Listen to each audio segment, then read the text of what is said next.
Le bulletin statistique sur les divers phénomènes sociaux qui ont prévalu dans le département de l'Ouémé au cours de l'année 2022, une réalisation de la direction Ouémé des affaires sociales et de la microfinance avec l'appui financier de l'ONG Plan International Bénin, a été lancé ce mardi 4 juillet à la préfecture de Porto-Novo.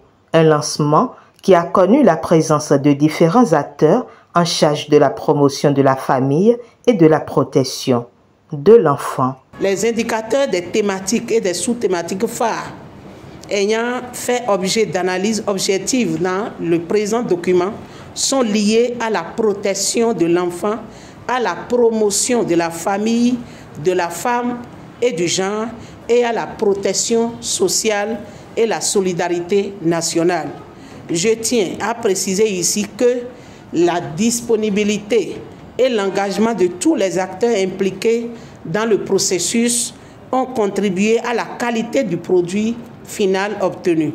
Je saisis l'occasion qui m'est offerte pour exprimer mes sincères remerciements, mes sincères reconnaissances à l'endroit de tous ceux de près ou de loin ont contribué de quelque nature que ce soit à la réalisation de ce bulletin statistique première édition et une première dans le département de l'Ouémé. Je profite de l'occasion pour réitérer mes remerciements à Plan International Bénin pour son soutien constant aux actions de la DEDASM Ouémé. Je ne saurais bien évidemment terminer mes propos sans dire un sincère merci à Madame le Préfet, l'autorité départementale, pour le rôle tant prépondérant que bienveillant qu'elle a joué dans le processus depuis le début jusqu'à la fin. Je me réjouis d'ores et déjà de l'exploitation de cet outil dans la conception et la mise en œuvre des différents projets au profit des couches vulnérables en vue de leur plein épanouissement. C'est pourquoi je tiens à adresser mes vives et sincères reconnaissances non seulement au gouvernement et son chef, son Excellence Patrice Talon, président de la République du Bénin, mais aussi à Madame le ministre des Affaires sociales et de la microfinance. Je m'en voudrais de ne pas remercier la directrice départementale des Affaires sociales et de la microfinance de l'Ouémé pour cette initiative utile appuyée financièrement par l'ONG Plan International Bénin. La présentation de quelques graphiques s'en est suivie avec la distribution de ce bulletin à ses acteurs dont les points focaux qui ont pris des engagements. Au thème de ce lancement, un autre pan de cette rencontre a été la séance d'information et d'échange sur le nouveau décret fixant les modalités de création, d'organisation et de fonctionnement des garderies d'enfants en République du Bénin. Au cours de la communication faite par le chef du département de la famille, de l'enfant et de l'adolescent au ministère des Affaires sociales et de la microfinance, les grandes innovations ont été relevées. Alors il faut dire que ce décret fait suite à celui qui a été pris déjà en février 2022 relativement au centre d'accueil de protection des enfants. Et comme vous pouvez déjà le constater, désormais il s'agit de deux décrets distincts, contrairement à celui que nous avions jusque-là en cours, il s'agit du décret 2012. Donc l'une des premières réformes, c'est déjà qu'il faut distinguer les centres d'accueil de protection des enfants des garderies. La toute première innovation, comme on peut déjà le dire, c'est premièrement les procédures d'inscription. Désormais, pour s'inscrire, il faut aller sur une plateforme sur laquelle vous déposez votre dossier de demande d'autorisation d'ouverture. Laquelle plateforme est suffisamment structurée. Nous avons également partagé son fonctionnement avec les acteurs ici présents. Dès que vous déposez votre dossier en ligne, vous recevez vous-même en tant que promoteur et ou directeur un mail qui vous notifie que vous venez de soumettre une de ces demandes d'ouverture. Et en fonction de la commune au sein de laquelle vous évoluez, le responsable du centre de promotion sociale reçoit lui également dans son mail, au niveau du mail du centre, une notification pour lui dire qu'il y a un promoteur, un acteur qui vient de soumettre un dossier. L'autre innovation également, c'est un peu la superficie, parce qu'en fait, nous sommes très soucieux du bien-être de nos enfants. Il s'agit par exemple de l'espace que doit occuper un enfant dans une garderie lorsqu'il y a un espace de repos. Et le décret a précisé qu'il s'agit d'un minimum de 1 mètre carré par enfant que nous devons forcément observer au sein des garderies lorsqu'il y a donc des espaces de repos.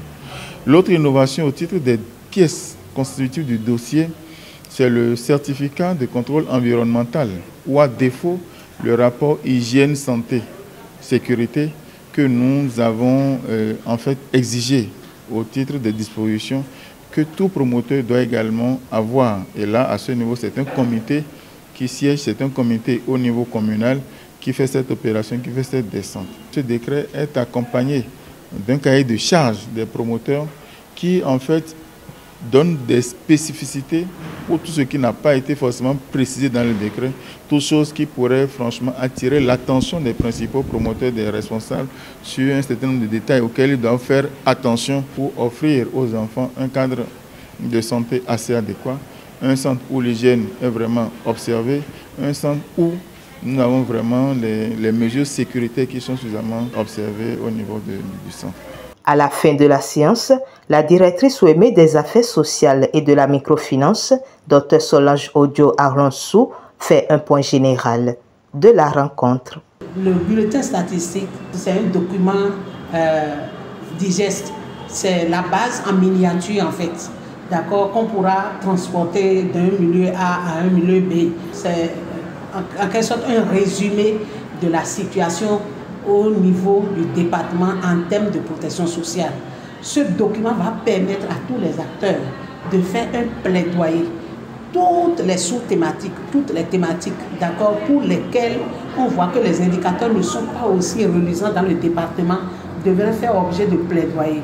Et donc ce document, non seulement c'est une première dans le département de l'OEME, mais aussi ça permet quand même aux différents acteurs de se mirer un peu dans tout ce qu'ils font et de se dire où est-ce que j'ai trébuché, où est-ce que je dois encore m'améliorer, quels sont les défis qui restent encore à relever. Mon vœu le plus cher, et je l'ai dit à tous les participants, sur tous les points focaux, c'est de vraiment renseigner la base et d'envoyer les informations à temps pour que nos structures puissent les centraliser et nous les renvoyer à leur tour. C'est très important parce que la base qui est là, si vous ne la nourrissez pas, elle ne pourra pas produire des évidences. Alors que c'est ces évidences-là qui vont nous permettre de faire des analyses et savoir où est-ce que le département de l'OEME se positionne par rapport aux autres et par rapport à la gestion de ces couches vulnérables. Chaque acteur à son niveau sait que c'est un processus, c'est une chaîne. Chaque maillon doit faire un travail, sinon vous bloquez l'autre. Si vous n'envoyez pas, le maillon qui suit ne peut pas bouger et ainsi de suite jusqu'au niveau central. Donc cet engagement, je les appelle à l'avoir, à l'image de Madame le Préfet, que je profite de votre micro pour remercier, le même engagement au niveau de tous les acteurs et notre département supporterait mieux. L'autre volet, c'est la séance d'information sur le nouveau décret, d'accord, portant création, fonctionnement, organisation et gestion des garderies. C'est des espaces qui accueillent les enfants, d'accord, d'un certain âge jusqu'à l'âge de scolarisation ou bien de préscolarisation. Les parents vont déposer leurs enfants dans ces centres, d'accord, histoire de vaquer à leurs occupations et au retour, ils viennent les chercher. Il faudrait quand même, puisque c'est des enfants béninois, c'est des enfants du Bénin, les enfants au Bénin qui vont dans ces centres, il faut que l'État organise aussi ce secteur et donne les dispositions claires pour pouvoir aussi apporter un appui. Longtemps, ça a été muet dans les mêmes dispositions que la création d'un centre d'accueil de protection de l'enfant. Mais depuis ce nouveau décret, les choses se sont démarquées. Pour créer une garderie, il y a des conditions. Pour créer un KPE, il y a des conditions. Les acteurs étaient très contents parce que c'est des potentiels promoteurs de garderie, étant donné qu'ils sont déjà dans les KPE. Il y a d'autres aussi que nous avons invités pour qu'au moins ils viennent quand même s'informer sur les avancées dans ce domaine-là. De cette rencontre, ces différents acteurs sont sortis satisfaits, conscients des défis à relever.